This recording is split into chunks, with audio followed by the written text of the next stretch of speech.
में ऐसे तो अनेक व्रत किए जाते हैं जिनमें गाय की पूजा की जाती है। बछ बारस भी एक ऐसा ही व्रत है। ये पर्व हर साल भाद्रपद मास में किया जाता है। पुराणों के अनुसार भाद्रपद मास के कृष्ण पक्ष की द्वादशी तिथि को बछ बारस व्रत किया जाता है। इस दिन गाय और बछड़ों की पूजा करने का विधान है, इसलिए इसे गोवत्स द्वादशी भी कहते हैं। यह व्रत सिर्फ वही महिलाएं करती हैं जिनका पुत्र होता है। ये व्रत पुत्र की लंबी आयु और अच्छी सेहत के लिए किया जाता है।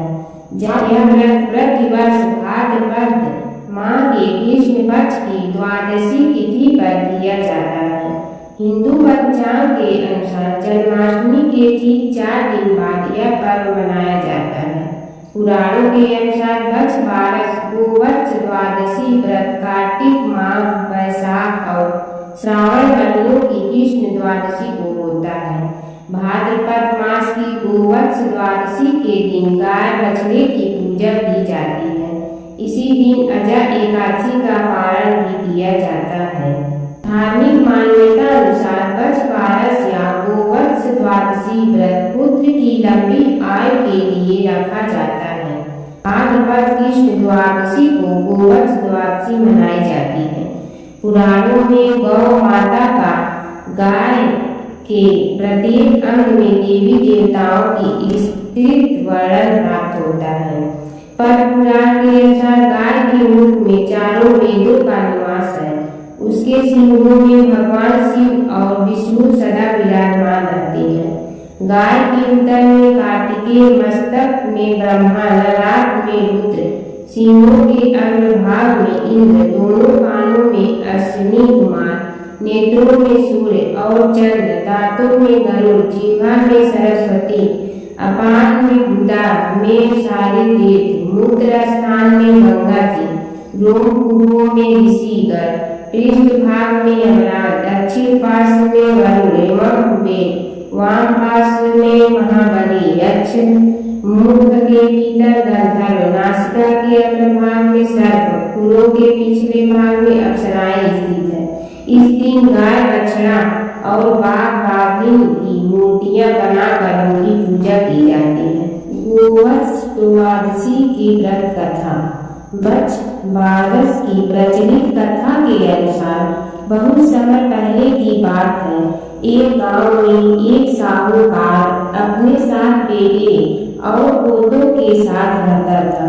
उस साहूकार ने गांव में एक तालाब बनवाया था, लेकिन कई सालों तक वो तालाब नहीं भरा था। तालाब नहीं भरने का कारण पूछने के लिए उसने पंडित को बुलाया। पंडित ने कहा कि इसमें पानी तभी भरेगा जब तुम या तो अपने बड़े बेटे या अपने बड़े पोते की बलि दोगे।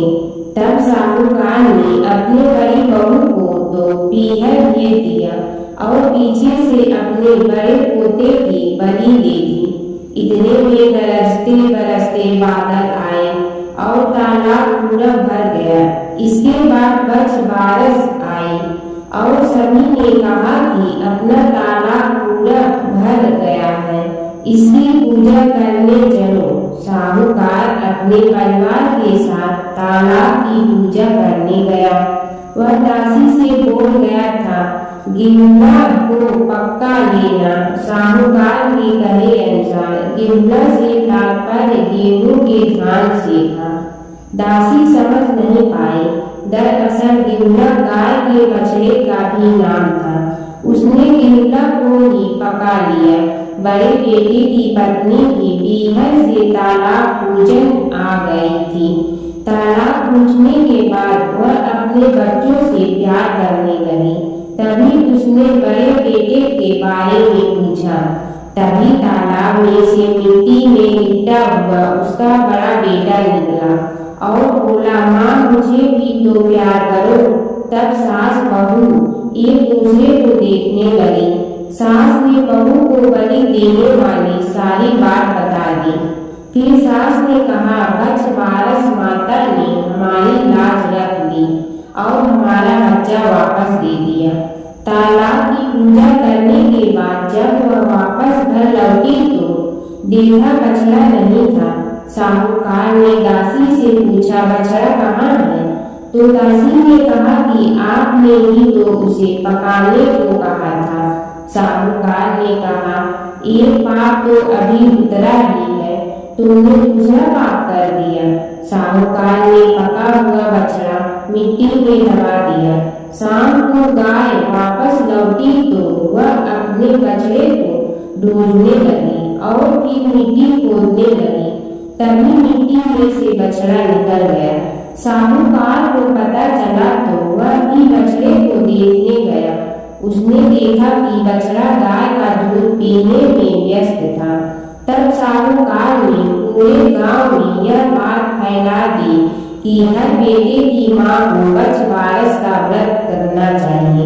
हे बछबारस माता, जैसा साहूकार की बहू को दिया वैसा हमें भी देना।